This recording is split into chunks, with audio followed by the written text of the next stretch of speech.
Hi, thanks for joining me for another edition of Chronic Conversations. My name is Jerry Leonard, aka Jerry Anderson. I got my co-host on the other side of the room today, Jen. So you can't see her hand, but she is there.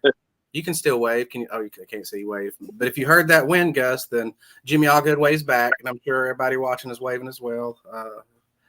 Thank her for being here and being supportive of me. It's amazing thing to have. Let me get to some of my shout outs and my sponsors, and then we'll get into our guest and the interview. Go to Not Bad Creations on Facebook for any kind of paracord needs you may have, from maybe you want a watch band or a get back for your motorcycle, or one of various other things. Maybe you can come up with your own creative mind, or want them to come up with their creative mind. They can do that at Not Bad Creations.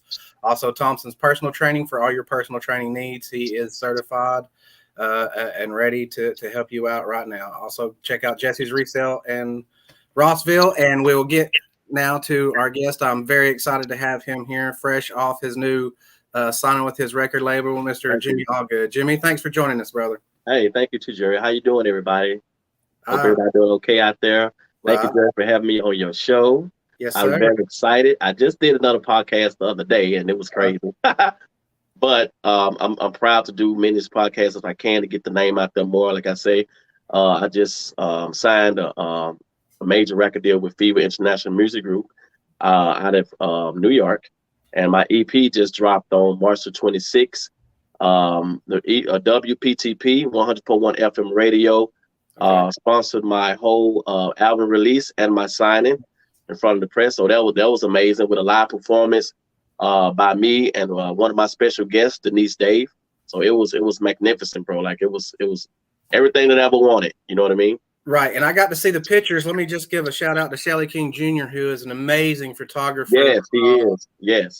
Realistic, just not realistic portraits. They're photographs, of course, but buildings, and he came to do the photographs for your signing. So you need any kind of just amazing photographs, check out Shelly King Jr. I met Shelly years ago. I was real close friends with his family that passed away, and he used to own a label called Silverhawk Records.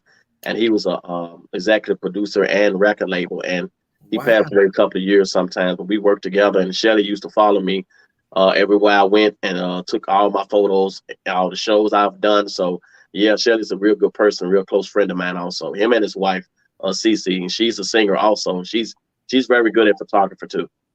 Yeah, I've seen some of her photography as well. I'd actually met him. I was a professional wrestler for about 25 years, and for real? He was shooting one of my events. Oh, wow. In Chattanooga, we were doing a thing down there, and he was out there taking pictures, and got in touch with him like that. But yeah, great guy. Wife seems like a great lady as well. I have met her, but I'm sure she is, because he's such a great guy. Yes, I want to give a shout out to Shelly, give a shout out to CC. Yeah. Hey, everybody, what's up? It's your television on Jimmy Allgood in the house with Jerry. Yay, what it do, y'all? So I was very honored, to have the event released and everything at the radio station. I want to give a shout out to Dr. Eleanor Woods and my management team, Myron Hill, Anthony Lofton, and my personal manager out of New York City from Fever International Music Group, Todd Page. What's up, everybody? How y'all doing? Thank y'all so much for being a part of this man's career. And thank you, because I tell a lot of creatives, thank you for having the courage, because a lot of times people just see people do it. And they don't understand the courage it takes, to the chances you got to take, coming up to get to that point. So, because I've been in this business over 40 something years of my life. Like I started out singing at the age of 3 in a church choir, and that's when I knew I had the gift to sing. So you always knew you could sing? Yeah. Some people don't discover it till later in life, or people, And the thing about it and how I knew is that I used to listen to every song on the radio and could better sing the song back to you. And I never ever heard this song in my life, so I had an ear for music. So that was like, wow! Like my mom, they sang the song to me. I was like, I used to sing the song back. I never heard this song in my life, but I used to sing it right back to her. Like I just knew this song forever, bro. That's awesome. I can't imagine what that was like being around. I bet you was a fun baby to be around. Yeah, all I did was sing. I mean, he's put me in the hallway. He don't never want to learn. All he want to do is sing in class. I don't blame you. I mean, I sing all the time too, and I can't sing a lick. Tone deaf as it can be, but I love to sing. So I can imagine if I actually had a voice, you'd never shut me up. Right. You said you're from Chattanooga. Did you grow up in Chattanooga then? Yes, born and raised in Chattanooga, Tennessee. Yep. Born and raised in Chattanooga, Tennessee. So y'all definitely be checking him out and supporting him. Yes, please do. Please do. Yeah, my EP is called "It's All Good." The hit single off the EP is "Moving On." You can go purchase that EP. The whole EP is 3 songs included. "Moving On," which is 4. You can go to iTunes, Apple Music, Spotify, Pandora.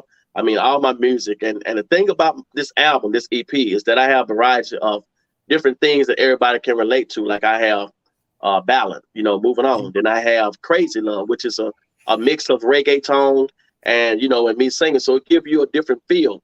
And then I have a real mid-tempo song, like "Song for a Princess." So I try to give everybody something that they can relate to. You know what I mean? Not just keep it one way. I want to give everybody something they can relate to. You know what I mean? Well, what is that sort of your listening style as well? What kind of stuff do you listen to? Do you like to listen to? Is there oh man, like, see, I come from a family background, man, that has nothing but old school EPs. Used to have records and used to have jukebox in their home. So my family background, man, goes way back. Like my aunt Ruth Jones, man, she used to listen to all the One Way, SOS Band, and Howard Heard, all these cats, man, that I grew up listening to music around. So they inspired me. Marvin Gaye, The Whispers, one of my biggest fans. Kool and the Gang, my biggest fan. New Edition. So, and Michael Jackson. So all these artists that I was around in my family, they played their albums all the time. So that's inspired me a lot. So I'm around music all the time. Was there anybody like your mom or dad or anybody else in the family that sang as well, maybe in the choir, that inspired you? Or? Actually, yes. I had an aunt used to sing. She don't sing no more. And at Allgood, she used to sing at all the school talent shows and win. And I had a cousin named Sonia Tony. She used to sing also, and she won a lot of talent shows also in junior high school. So, and I had an uncle named Lexi Swapshire. He used to sing. So, and my other uncle named Patrick. So I'm around a lot of people that had music, inclined with the music business, And my dad himself, he used to play. My dad, I'm gonna tell you, the gift I didn't get from my dad was to play music or instrument. Like I would love to play keyboard or piano, but I don't think I was born with is to write songs and sing. My dad would play bongos. He played the piano. He played the keyboard. He played a guitar, and he write music notes and write music. So he music and talented. You know what I mean? He does it all. I know. Isn't it weird though? Kind of. I guess the grass is always green on the other side. Like I do a lot of writing, and I love to write, but I wish I could sing, or I wish I could. Comedians want to be pro wrestlers. Pro wrestlers want to be football players. Basketball players want to be rappers. I guess you think we just kind of overlook our own talent and stuff sometimes in doing that. Right. Exactly. Because you just never know. You know what I mean? Yeah. I mean, and it's good to try out a little bit of everything, because sometimes I know there's fighters out there that they're good at fighting. They don't like fighting. Yeah. So I'm sure there's people out there that are good at singing, but don't enjoy singing. But you can hear it in what little bit I've heard, the kind of joy and happiness when you sing. So I imagine you really love to sing, right? Thank you so much. And I became professional at the age of 18. I was signed with an independent label out of Chattanooga, Tennessee, Ray Records. And I put out my first single in 92, which was Special. And it played on WJTT Power 94, one of the biggest stations here in Chattanooga, Tennessee. Yes, sir. And man, they played that song. That song was in rotation for almost 2 or 3 months, and it was number 1 on the countdown for 3 or 6 weeks in a row. Like it was before Prince. And like Mary J. Blige, my song was always call in, Jimmy Allgood, Jimmy Allgood, Jimmy Allgood. Your love is special. And then after Special, I dropped my next single, and it was I Keep One Eye Watching You, which went to BET and made me a national artist. Oh, nice. Mm-hmm. Are those some of the things, like, is that part of, or what all led up to you signing with this record label and decided to sign versus maybe going independent or something? What led to those? Right. Well, the thing that I went through a company down in Atlanta. It's called, I think, MTC Empire. And I met one of the A&R person down there named Daryl. He worked with LaFace's son, which is Aaron Reed. He owned Epic Records right now. And then he was like, man, we'll work with you, get your numbers up. Cause they was looking at me willing to sign also, and Rock Nation. And so they was also looking at me, but I had to get all my numbers up where I wanted it, you know, but at the same time, a friend of mine that used to be on the road, and matter of fact, his name is Rob. And he used to work with a lot of wrestlers. He used to go on the road, being bodyguards, and used to be in a corner. Right. So he knew a lot of musicians and a lot of bands. So at the same time, he was like, you know, and he's supposed to be my road bodyguard too also. So he knew I had a lot going on. But the thing was that he didn't know that I really was trying to sign right then. You know, I'm just trying to get myself back out there, you know, come out with my new music. So he said, man, you know, I know someone may can help you if you want to sign. I'm like, really? I said, man, you've been holding this from me all this time. He said, well, I don't really say anything because you already got it going on. You do your own thing, you know. So I didn't think you know, wanted to sign with nobody right now. You independent. Because really independent, you get to keep a lot of control. Right. You know what I'm saying? A lot of control of masters, a lot of control of your career. They don't try to make you out to be somebody else. You know what I'm saying? Like you want to just be who you are. You know what I'm saying? I just want to be me. I don't want nobody coming in. I'm too old for that to try to change, try to change me to be somebody else. That ain't gonna happen, you know. Well, you being you is what I think hopefully record companies are starting to learn that you being you is what makes you successful. Yes. You got to use your it factor. They can't like place a cloak of a it factor on you because you're fake, and people recognize that nowadays. Right. There's so many other platforms from YouTube, like I said, Spotify, independent, go on and on and on. There's a lot of do it yourself. So maybe some of them are starting to see some of the error of their ways. Were you able to come to a pretty good, you get a good contract? I know you probably can't talk about the details, but are you happy with everything that happened and going forward? Right. So after he sent it to the A&R person, he hit my friend back, Rob, and he said, man, this dude blew me away. Like I never heard an artist this talented like that. You know what? What is he doing? Like, is he signed with anybody? You know, who's managing him? And he was like, I don't think he's signed with anybody right now. I don't think he's got a management team, but he's not on the contract with no manager for his personal manager. So when I sent him my music, he was blown away. Then they made me an offer right then. Like, he like, look, I had 2 labels. Like, which one I had a choice to pick what label that I want to be on, you know, because I want to go with what's best for me with my music style, you know, because I like international stuff too, you know. So I picked Fever International Music Group, and he made me an offer. Then I had to send the contracts to my lawyer, and they looked over everything. And because the numbers was, I wasn't filling the numbers for as downloads. See, everything people don't understand, it ain't about albums no more. It's about downloads. Everything is digital. You know, everything is in this digital world now. You know, radio is digital. Well, let me tell you, if you ever put out vinyl, I've listened to vinyl since vinyl was vinyl. I still got a record player. I don't think I ever put out a vinyl album. I think I first one ever put out a cassette and CD when they first came out. That's something I've noticed that surprised me is what the record numbers it's coming back around, like maybe it's retro or something, but you know, record sales and CD sales are starting to equal closer to digital sales now, which is really blown me away. Is there any thought? Does your stuff go to hard copy as far as CD or? Well, now it would go to hard copy. Like when I go on tour and I want to set up for a display, whatever, when I get off tour for my marriage and stuff. They'll make the label will make hard copies for that also, but everything else is digital. You know what I mean? Right. And the thing about that is that, you know, radio is about to be extinct too, because everything is digital. They have BDS station on internet now. Everything is internet. You see what I'm saying? And the thing about that, even Spotify has their own radio station. So you get on the top 50s playlist and all this. I mean, you got it. You see what I'm saying? So you don't need radio. And a great thing, especially for you being on a place like Spotify, is those people sort of have those algorithms to where they listen to your music. It's going to start, you know, advising you for them and you'll start popping up, and then you're going to hit their little things. And so that's a lot of people don't understand sometimes how much a click can help out. So, you know, listen through the whole album. I know there might be just 1 or 2 songs you really like, but the first time through, listen to the whole album. That helps. Go like and subscribe if these artists have a YouTube page or Facebook. Share their stuff. You know, just a share can it can create a lot of buzz, right? Right, that's true. Because like I say, you know, I don't knock nothing about radio because radio was there before digital. You know what I'm saying? It made me. You know what I'm saying? And I know when I first heard myself on the radio, that was the thing back then. You know, you're a star. You hear this on the radio, you know, I'm a star. I hear my music all over the place, you know. So it's a big thing. It's still a big thing to some people that never been on the radio before. You know, now it's just, they just throw anybody on the station. You know what I'm saying? It it ain't like it used to be. You know, singing ain't like it used to be no more. People that's put a beat together, throw a song together, they don't have no contents in it, no kind of message or do anything. They just throw it out there and they play it. You know, they come on. Yeah. Like really. Yeah.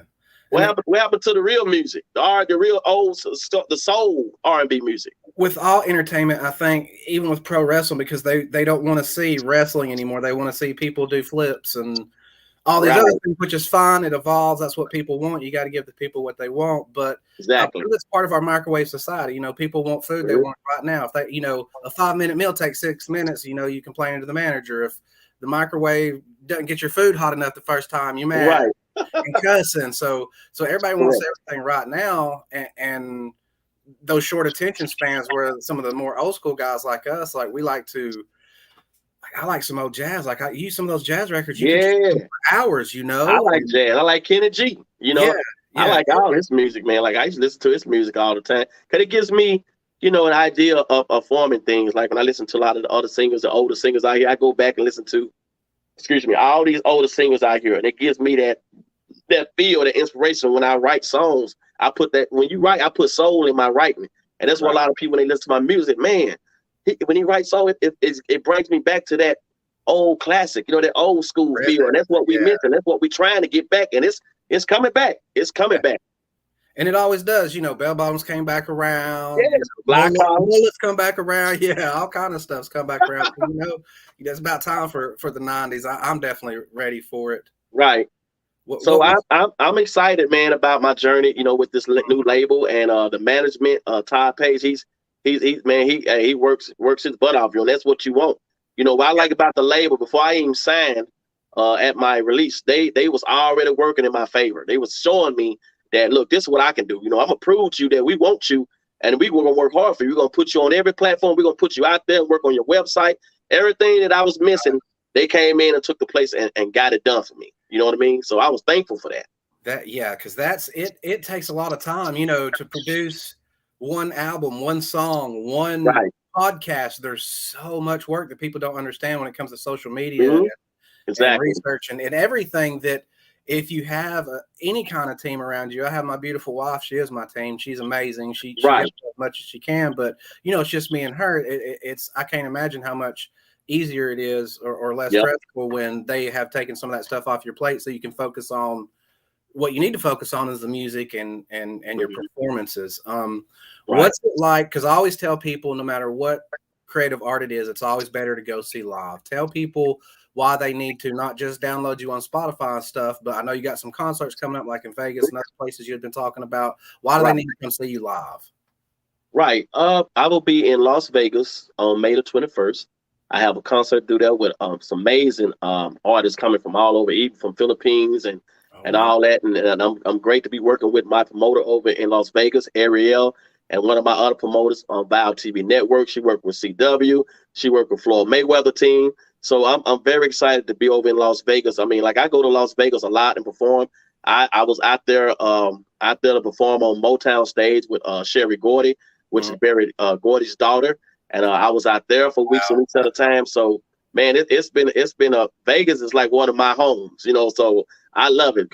Pretty soon, that's where I'll be moving to, you know. And that's my goal. That's my plan, you know, to move. You know what I'm saying, to Las Vegas.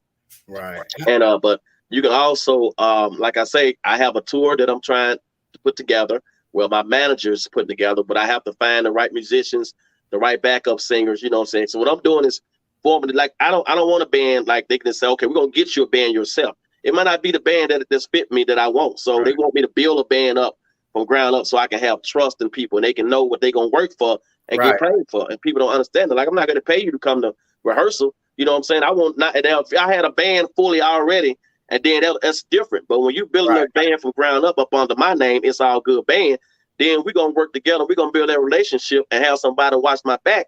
You know, then we're gonna go out and hit the road and go on tour. We're gonna make that money. You know. Well, especially nowadays in time, you got to see if you have that rapport because you spend a lot of time with these people. They're your family a lot of the time. So you don't want to get somebody that's just contrary to, you know, the things you're trying to do or your creativeness or your ideas. Exactly. So you're going to have a band. I seen you putting out word for dancers. Yes. So definitely you're crafting your concert and your live show much the way you do your music to have soul. So definitely, that's definitely a reason you need to go see Jimmy Allgood. Yes, please. Get a chance. Because I'm gonna tell you, when y'all come out to see my shows, I'm gonna tell you what you're gonna get. You're gonna get some old school classic music. You're gonna get "Knock Me Off My Feet" by Stevie Wonder. I do. You're gonna hear "There'll Never Be" by Switch, the Elder Boss Brothers, and also you're gonna hear my remake of Sarah Smile that I did by legendary classic John Darren Hall and Oates. That's gonna make you get out your seat, and y'all gonna love it because that's what I do. I remade that song, man. It was one of the best songs that I ever could go in to redo from someone like them. So that's what you're gonna get at my show.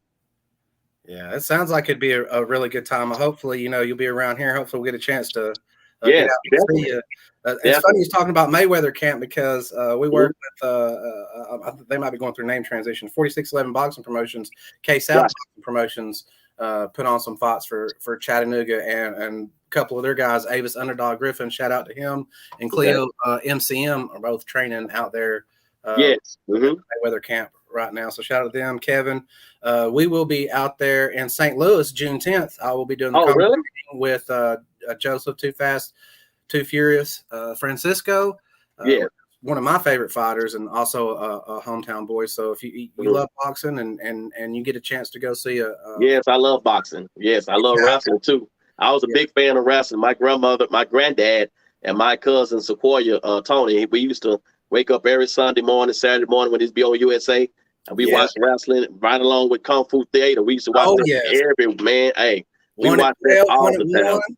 Yes, go to wrestling, get on wrestling, then Kung Fu come on Sundays. Then we watched that too. So we enjoyed it, man. Like my granddad was a big fan of wrestling. That's all he lived for. First time I saw a real fight, and they didn't make no noises like they did on Kung Fu Theater. No. There was some thuds like somebody hitting a watermelon, but there was not a or nothing. I was just so disappointed. Right, because me and my uncle Tim, we used to get together, man. Like we used to go outside and put on the little headbands like the Kung Fu Theater, get the shirts, cut the arms out, and we go out there and rehearse and practice karate. Everything we learned from TV, we go out there and we do all these Kung Fu moves, man. My uncle was in it so much, like because he was taught by Coach Campbell. That was his sensei. Then he became my sensei too.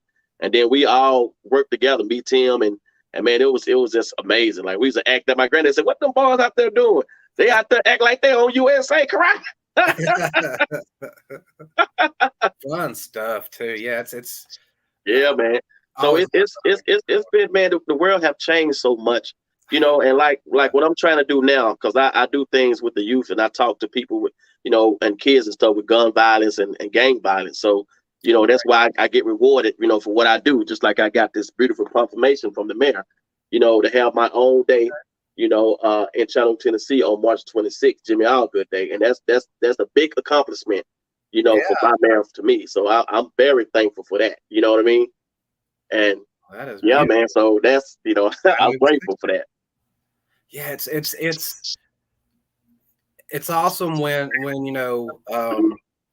you get into a place in life, and most everybody is in some way to where you can help people. Yes, exactly. It's true. Possibly, the more money or notoriety you have, maybe you can get the word out there more. Right. But tell people right now, everybody can make a difference, right? You can volunteer. You can help somebody with their groceries to the car. There's always ways to be kind and volunteer and help. You don't have to, it doesn't. People think they have to make these grand or big things to change, but just little. I mean, it's the little things that you can help, that people come together to help these people out. Especially the elder people. Like, I mean, I used to when I lived in Atlanta, I used to work on a commissary. And I used to go out and bag the groceries and put it in a bucket. Man, you talking about when I came home from the going to studio, I had WAP about this big, and that's because that's their job. They supposed to tip everybody that helps them with their groceries and put in their car. Man, I was getting $20, $100, $30. You know what I'm saying? So I had money every week just helping, just volunteering on the base. So it's always good to lend a hand to help someone, because you don't have to be big and have a lot of money and still can't help someone. You know what I mean? Right. Your blessings don't come from that. Your blessings come from giving the people that when you don't really have. Like if you have $1 and they ask you for 50 cents, you go in your pocket, say, all I got is $1, but this is my land, but you get that person 50 cents of that dollar. That's where your blessings come from. You can't go through life being stingy and not helping other people that don't have anything, because what you got, God can take it away from you also.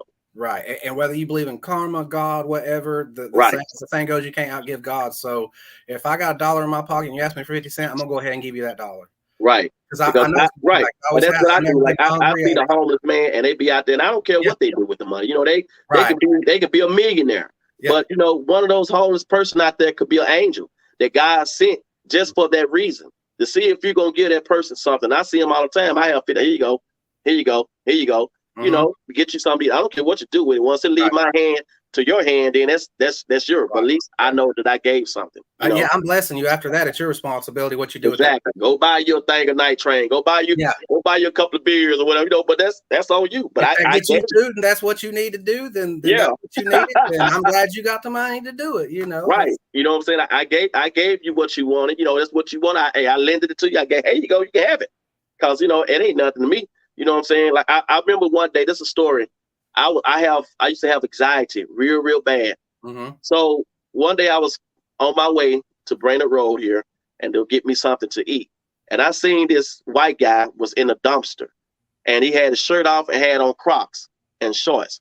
And I was about to have a panic attack, so I pulled over and I say, damn, and I happened to see him, and it just went away. And I said, hey, what's going on? He said, man, I'm in here trying to find me something to eat. He said, I just got out of Silverdale. They let me out with nothing, with these Crocs on, with nothing. And they pressed me for a little piece of joint. And I was like, what? He said, man, I ain't got no money. I ain't got nothing. He was pushing a buggy, you know what I'm saying? And had cans and stuff. And I said, you know what? I said, just tell me your story. And he told me his whole story about this situation. I said, you know what? Today, I'm going to help you. I gave him $20. I said, here you go, brother. Go get you something to eat, man. I don't care what you do with it, but, thank God that you living, you know what I'm saying? And just say, that someone came up and gave you something to eat, Keep going. I did it out of kind of my heart. You see what I'm saying? But I know if that was me, I would want somebody to do the same thing for me. Exactly. You know what I mean? Yeah. That's what people don't think, is because hopefully if some of the lessons learned through the times we've had here lately is that it can happen to anybody. Yes. Exactly. At any time, in so many different ways. Fate sometimes can be a bitch. Right. Sometimes she favors you, and sometimes she does not, and she doesn't give a shit whether it's fair or you think you deserve it or anything else. So you got to be in a place where you can kind of accept that and move on, right? Yes, I mean you got to, bro. Like, it's hard, man. So what I'm planning on doing here in Chattanooga, Tennessee, I want to do my nonprofit concert, for a black on black crime. And do a gang violence, stop the gang violence, put the gun down, gang violence, gun on games here in Chattanooga, Tennessee. And I want all the people to stand up and come out, because, man, we have lost so many of our loved ones, due to gang violence, due to black on black crimes, and it's terrible, bro. Like, I mean, we can't even, our kids, we scared to even go to the barber shops or go to the mall or go to a restaurant to eat with somebody that might got beef with someone, and they may shoot the place up. And I got my daughter, my grandbabies there with me. You see what I'm saying? So I think it's sad, man, that we have to live in fear. Yeah, in 2022, like we have to live in fear. Yeah, and I don't get that. It's hard, man. So we have to come together. We have to pull together as a community. We're human, so we have more alike than we have differences. We all have hearts. We all have emotions. We all bleed red blood. So we need to start realizing that when we're cruel to each other, we're cruel to ourselves. And I think that's where a lot of this comes from, is because of the environment, and they just feel like, this need. Yes. So it's good that there's people out there like you that tell them, sometimes somebody like that just needs a vent, or somebody to listen to, or somebody to show that they care. So again, that's something you can do. So definitely you start doing something like that, put it out here, tag me in it, tag Chronic in it, and we'll definitely help get the word out, sir. Right, because I would like to reach out to them, man, and bring the community together, of the people that they have lost and they loved ones, to just go on to parties and You know, I turn the news on, it's 12 shooting in different states and different cities with people that's going to a cookout, you know, in a subway or on a bus. You know, you know, this world, man, we live in, and we have to pull together. And that's why our kids go astray because, you know, and we can't blame society. We got to blame the parents. I mean, I must say, because if the parents that's is where not giving society up to starts, the right? kids, That's the closest people to them. exactly. They gonna go out there and stray and go to someone else. And when they go out in the world of somebody else, you know, that they want to be around, they think that they can join hands, be around, then they gonna put them out there in the streets and put them in games and do everything else because they can't find that love at home from the parents. Right. You see what I'm saying? And that's why the kids is out there in the street and games, because they don't have nobody that love them and can tell them, look, let's go do this together. Let's do this, or let's play basketball or anything. You see what I'm saying? Like, they don't want to do anything with the kids. They feel like that's the only way they can be safe in their neighborhood. You know, we need to help like that, start coming together as neighborhoods too, because in those situations, a lot of times somebody may not want to join a gang, but they feel like they have to because they got a grandma at home and threatened or things like that. So it's sad to me, definitely, that like you said too, it starts at home. Yeah, it does. Yeah. Shout out to all those single moms and dads that are pulling double duty, double what you deserve. Every That's right. To keep your kids off the streets, keep them in school, keep them get in college. You know what I'm saying? Because like I say, you know, they work hard, extra hard. The parents work extra hard. Shout out to all the parents. You know, the fathers. You know, the single fathers. You know, the single moms. You know what I'm saying? So, you know, they work hard, man, to keep their kids grounded. You know, and it ain't no easy job. You know. No, even when there's two in the family, but even more so, you know, when there's only one. That's you know, they say it takes a tribe, and I think we're missing that a lot too, because families are so isolated now. It's just him and his granny. It's just her and her daddy. It's just him and his mama instead of granny and cousins, and we don't have that network of people to support. But what you don't realize is you don't have to be blood. Your neighbor is your brother. That's right. Yeah. So protect them. You see some funny stuff, let them know. Love the guy down the street. It doesn't have to be just blood relatives. If we all start to love each other and show that kindness, it's going to make for a better place, because it starts with us, right? Yeah, that's right. Because in God, we all kids of his, and we all family. You know what I'm saying? We all brothers and sisters. You know what I mean? Everybody don't see that. But we all one day gonna come together, you know, and join hands, you know. But join hands now. Don't wait till it's too late. Join hands now with each other. You know, that's what I say. Right. You know, and yeah. So I mean, that's the thing that I want to do, and I'm gonna have the city of Chattanooga and the mayor office to help put this event together. You know, we're gonna make it a big event. So we're gonna have the parents and lost people to come out with their kids on their shirts, and everybody join hand and pray and put on a good concert. You know what I'm saying? And try to pull these people together, man, to give them some kind of comfort that they haven't even comforted themselves from grieving over their loved ones, the kids and stuff that they have lost. I mean, they 13, 14, 15, 16, 17, 18. You know what I'm saying? We putting the kids we putting our kids in the ground. They're not putting us in the ground. Yeah. Yeah, like kids are starting, you know, 8, 9, 10 years old in these gangs. They're, you know, they start grooming them really early. Doing things. That's something people don't realize either, because they always think of you know, that gang movie where everybody seems to be between 19 and 35, and first of all, most of those gangbangers are either in jail or dead by the time they get to that age. Exactly. Locked up forever. Or locked up forever. I mean, I just don't see how people want to spend their whole entire life behind bars and live in jail. You know what I'm saying? When we got a free world here, they say it's the land of the free. When you got people locked up in jail forever, and all they know is living in jail. Like that's their thing. And when they get out, they go right back. You know, it's crazy, bro. Yeah, it's literally different cultures. It'd be like, you know, you go to jail for say 5 years. Think about how much the world changes in 5 years, and then you come back out of jail, prison, whatever, after 5 years, and it's like coming into a different culture, a different country, or something you're not even familiar with, because there's new technology, new slang, people talk different. Yes, there's so many things that you got to adjust to, and different etiquettes and different, you know, that we don't notice because they are little tiny things, but they add up over that 5 years for them, and then they get out. They don't, like you said, no job, no money, no, you know, just buy. What are they supposed to do? It's not. We were looking at some prisons at some other countries, and I can't remember. Do you remember what countries those were from, honey? What? The prison pictures you were showing me? Prison. Yeah, it looked like the No, I don't remember. It looked like luxury hotel. Yeah, it kind of looked like luxury hotels. So that was my first thought. I know first people's reaction is, well, you're in prison. You're not supposed to be in the penthouse having a good time. It's supposed to be prison. But what people don't Right. understand is those people don't get to go home. So we don't have to make it any more miserable. And it has to be dependent on the crime. I won't get into arguments about that. But I feel like at least let's stop calling them rehabilitation centers, because people get rehabilitated except to come back to prison. Do you think if America came up with a better rehabilitation system, something to help these guys once they do get out, how much do you imagine that could quell crime?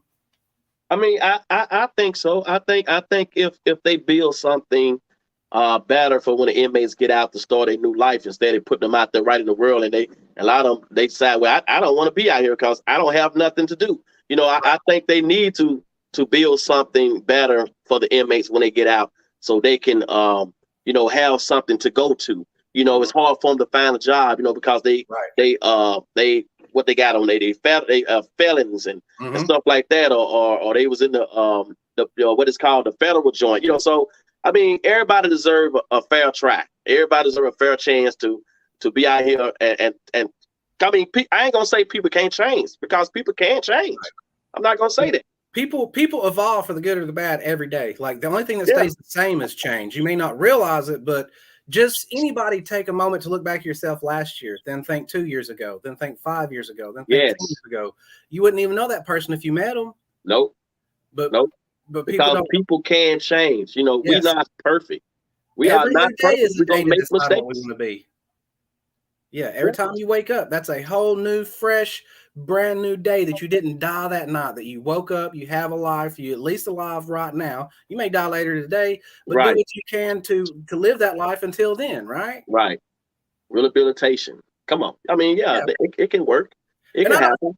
I don't have a ton of solutions or ideas, but I know enough to know that the way we're doing it now is wrong. Right. So I think these things need to be discussed, because they're not discussed often enough. Yes. Because again, and I don't condone crime in any shape, form, or fashion. If somebody commits a crime, they need to serve out their punishment. I'm not saying that at all.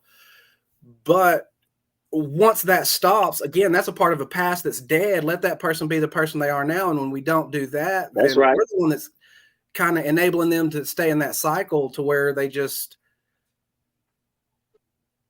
almost like we brainwash them to be that person we want them to be. A lot of people project nowadays. Yeah, that's true.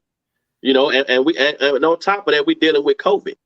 So we got to face that too. We're dealing with COVID. We're dealing with all this gang violence. We're dealing with black on black crimes, and then you got the Mexican dealing with it too. We got the whites dealing with it. So I mean, man, it's not a racial thing. It's happening all over the world, bro. Like, people don't understand. You look on, it's not just Chattanooga. It's just not Knoxville. It's over the whole world. This is happening. And our loved ones is the one dying. Innocent people.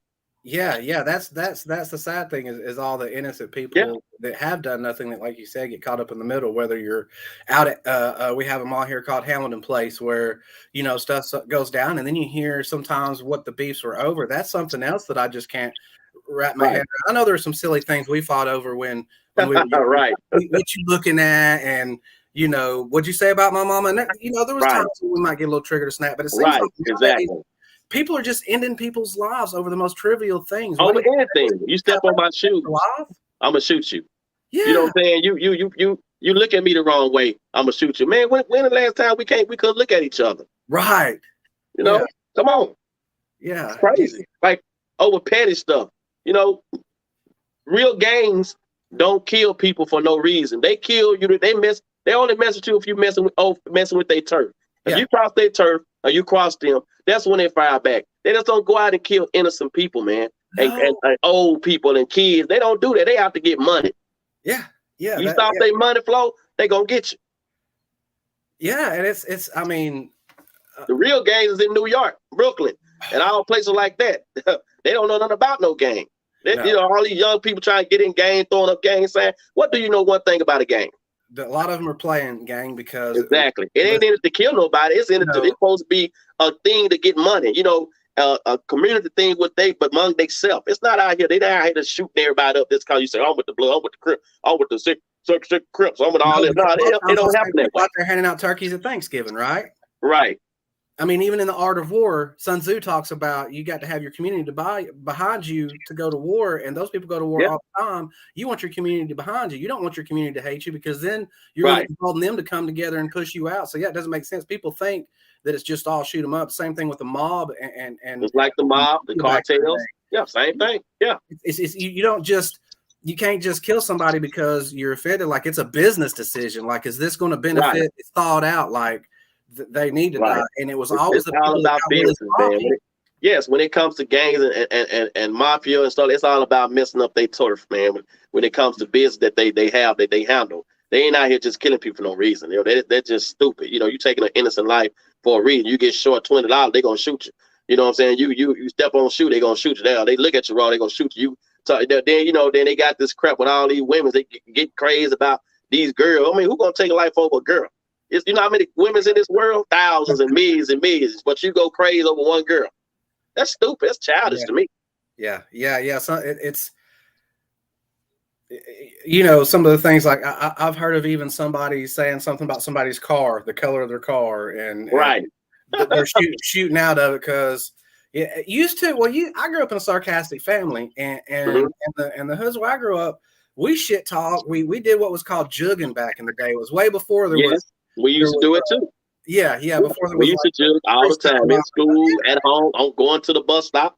We used to jug, but nowadays people don't want you jugging now. You know, some people can go overboard with it. You know what I mean?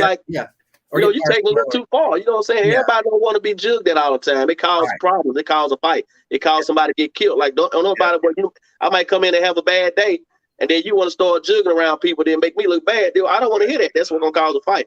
You know, that stuff used to be fun when we used to do it and laugh and have a good time. Now people don't want to. Yeah, now it's so serious. Like, it's like you said, it's people say things and cross lines that we just never did. You know, because there was still that respect. We were friends.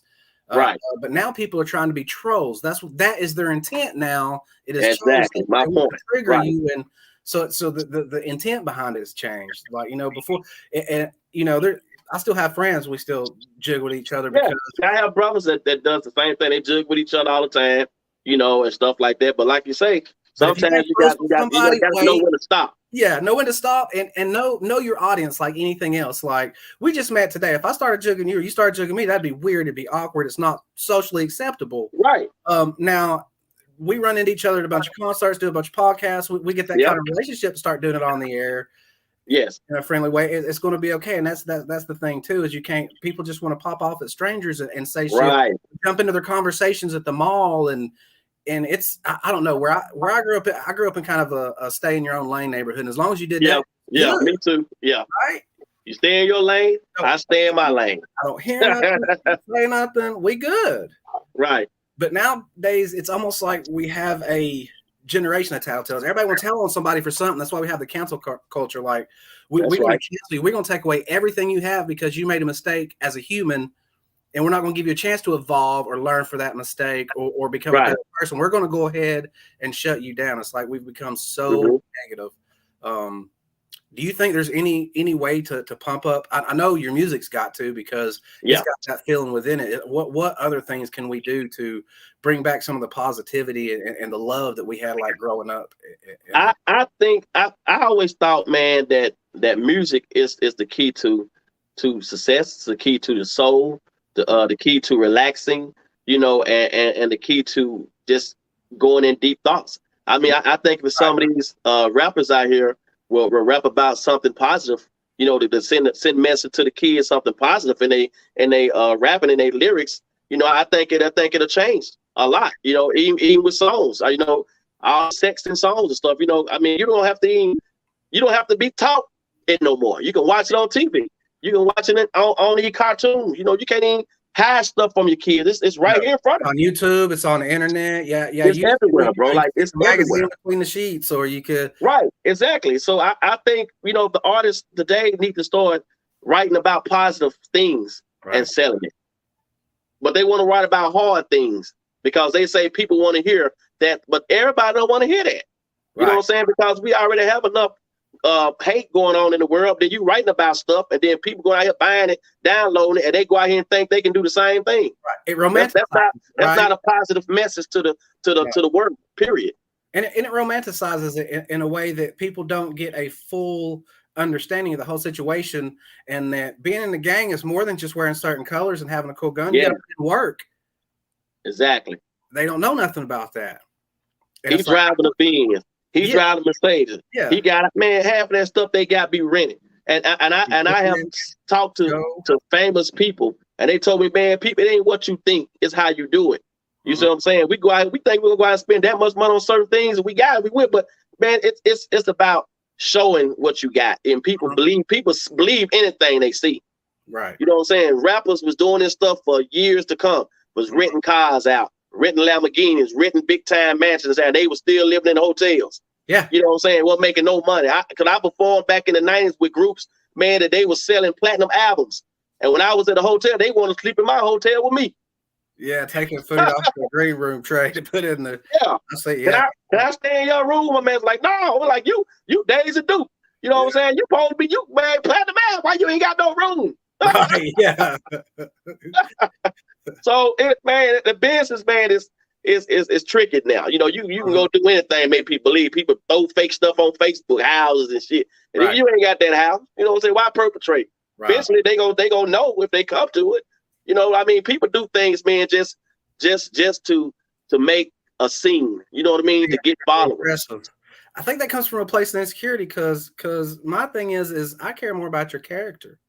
Right, exactly. Like, what are your virtues? What are your values? I don't care what kind of car you drive. I don't care where you work. Right. I don't care what you do for a living. I don't care if you're a singer, a janitor, a garbage man, a pro athlete. If you're an asshole, you're an asshole. And if you're a con person, you're a con person. Right. You can't take it with you. Right. It's like, no, it's gonna go back to the bank. Yeah. You can't take it with you at all. It's I don't know. So you know that's my message to the kids out there and the youth. Stay in school, do your homework, go to college, play sports if you love sports, if you're a singer, rapper, whatever. Yeah. Make it positive.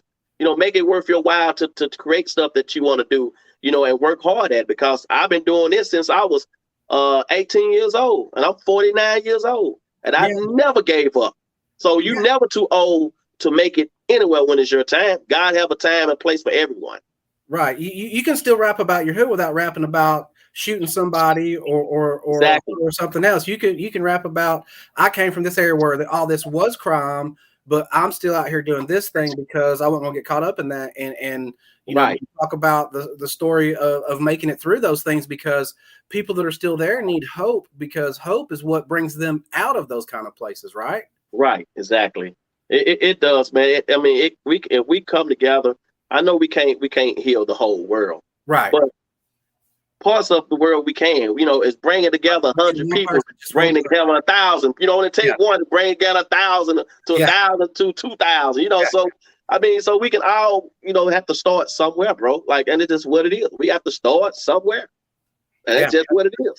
Yeah, start with us and work your way out. You know, make yourself a kinder person. Because if you're kinder, maybe a day that you might have yelled at somebody, you're gonna be kind to that person, and instead of them going home being pissed off and whatever, you ruin their day. Now you know you were kind, you held the door open or something, and there was like maybe they was at their wit's end, and all of a sudden you did that kind thing and it broke it for them. Like exactly. You gave that person an epiphany, a gift of peace in the moment. So it's much.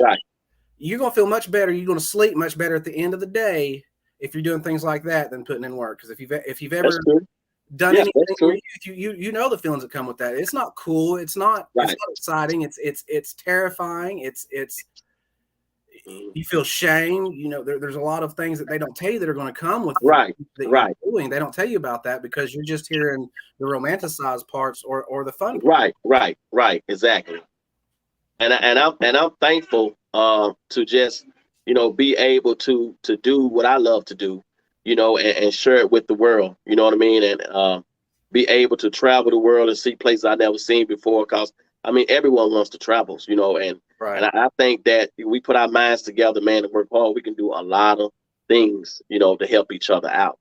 You know, where are you from? You from Texas, right?